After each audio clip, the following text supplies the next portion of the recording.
Bienvenue sur cette vidéo découverte de la version 13.0 update numéro 1 de TrueNAS. Je viens tout juste de l'installer. On a un changelog qu'on va aller lire sur le blog du site de TrueNAS. Il nous explique très rapidement en quelques points ce qui a été apporté entre la version 0 et la update numéro 1.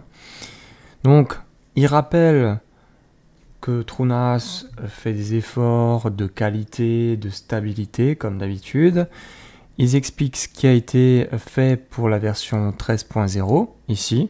Donc on a FreeBSD 13, OpenZFS 2.1 avec des améliorations de performance, Samba 4.15, iSCSI où le débit a été amélioré, NFS Server, donc on a une amélioration de la stabilité et du support des dernières versions.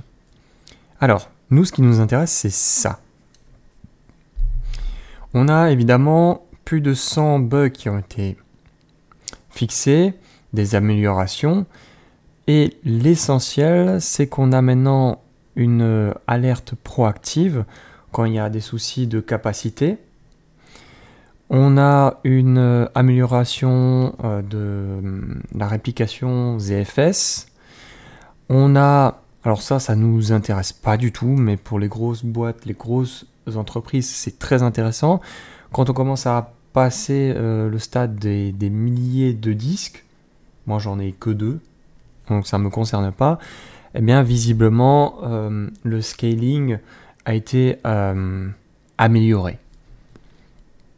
On a un support de Azure Backup, donc ça c'est encore bien pour les entreprises de nouveau. On a visiblement, alors ça c'est utile seulement quand vous avez acheté l'appareil physique de AX System, puisque eux, leur machine, ils vous montrent précisément les baies des disques et les associations. C'est-à-dire si vous enlevez un disque de votre baie de votre NAS, dans l'interface, il va y avoir un élément visuel qui va vous indiquer quel disque vous avez retiré, quel disque vous avez remplacé, etc. etc. Donc ça a été corrigé. Correction de mémoire, je ne sais pas comment ça s'appelle, de leak, tout simplement. Et un support pour Realtek TL8025 qui est un appareil qui permet, j'imagine, de faire du 1 gigabit ou du 10 gigabit. Donc, intéressant pour les entreprises. Donc là, il vous explique ce point en particulier, un peu en détail, comment ils ont réussi à tacler ce problème-là, et il vous indique les performances qui ont découlé de cette recherche avec Western Digital. Donc il vous rappelle les différentes sorties, donc il y aura encore une dernière version avant ceux qui sont très frileux, donc la U2+, et voilà, il vous explique d'autres informations qui sont répétées à chaque fois. Donc voilà pour les différentes nouveautés.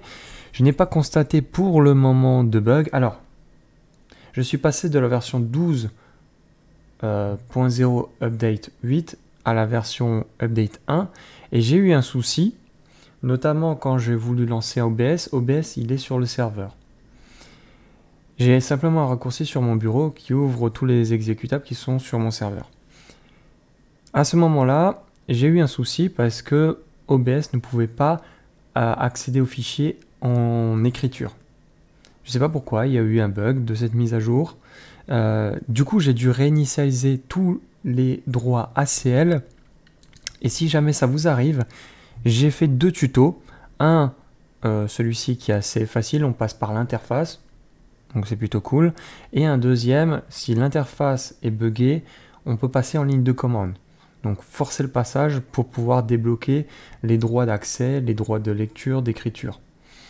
Donc ça, je vous le montre dans cette vidéo tuto et dans une autre. Si jamais là, vous n'avez pas le temps et que vous voulez voir par où il faut passer, vous allez dans Partage, Partage Windows, donc SMB, donc c'est ce qui me posait problème. Et vous allez ici modifier les ACL du système du fichier. Et à ce moment-là, je vous recommande fortement d'utiliser les presets. Home, Restricted et Open, c'est 3 paramétrages qui vont vous configurer ce que vous avez là à droite, la colonne de droite qui est très longue, qui descend. Open, c'est Open Bar, tout le monde peut y accéder. Donc toutes les personnes qui sont connectées sur votre box n'ont pas vraiment besoin de connexion. Restricted, donc c'est restreint à certains comptes. Donc c'est le cas ici actuellement. Donc j'ai juste 2 accès différents. Donc je crois que si je quitte, groupe autorisé, basique, modify, blablabla, je suis pas sûr que les gens verront cet accès-là qui est privé. Et Home, c'est ce que je vous recommande si vous avez un serveur familial. Vous ne posez pas la question. Si jamais il y a besoin d'une deuxième vidéo tuto, j'en ferai une. N'hésitez pas à laisser un pouce bleu ou un pouce rouge, à vous abonner, à partager cette vidéo, à poser vos questions en commentaire et je vous retrouve pour d'autres vidéos tuto.